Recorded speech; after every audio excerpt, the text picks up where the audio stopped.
Bonjour, Amandine Bernel, doctorante au GIRCEF.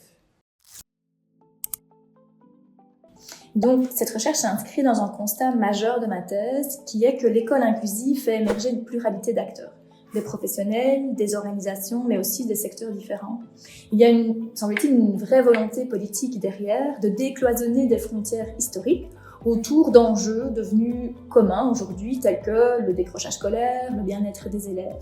Et donc l'objectif, c'était d'observer comment ces différents acteurs, au sein d'une plateforme intersectorielle, allaient arriver à coordonner leur action.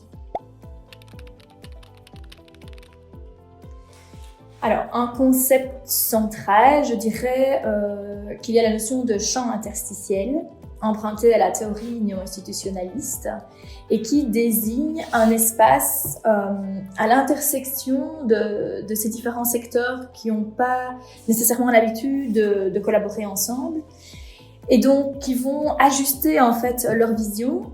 Et là, on peut se rendre compte qu'il y a différents registres normatifs et cognitifs qui vont rentrer en dialogue.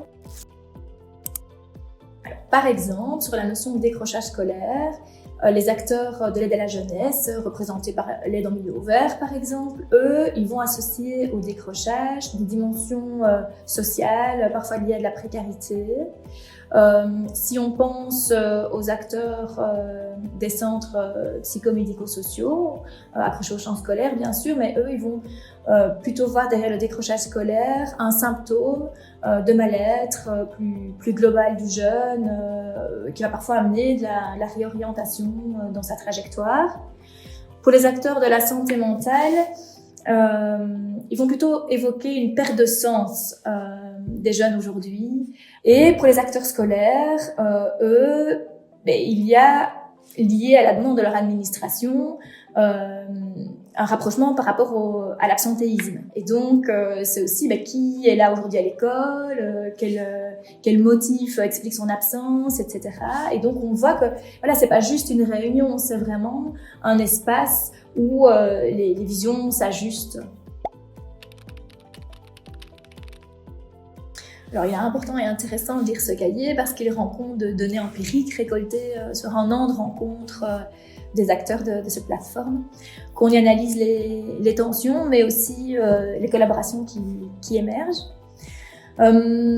C'est aussi intéressant parce que notre analyse montre que les organisations autour de la table, elles ne s'adaptent pas de la même manière par rapport à l'intersectorialité.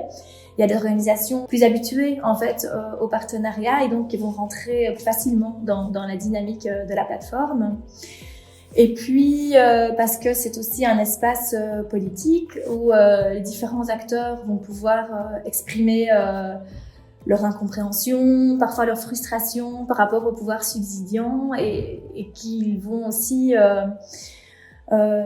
souvent regretter qu'à des niveaux supérieurs, l'action ne soit pas aussi coordonnée que ce qu'on leur demande.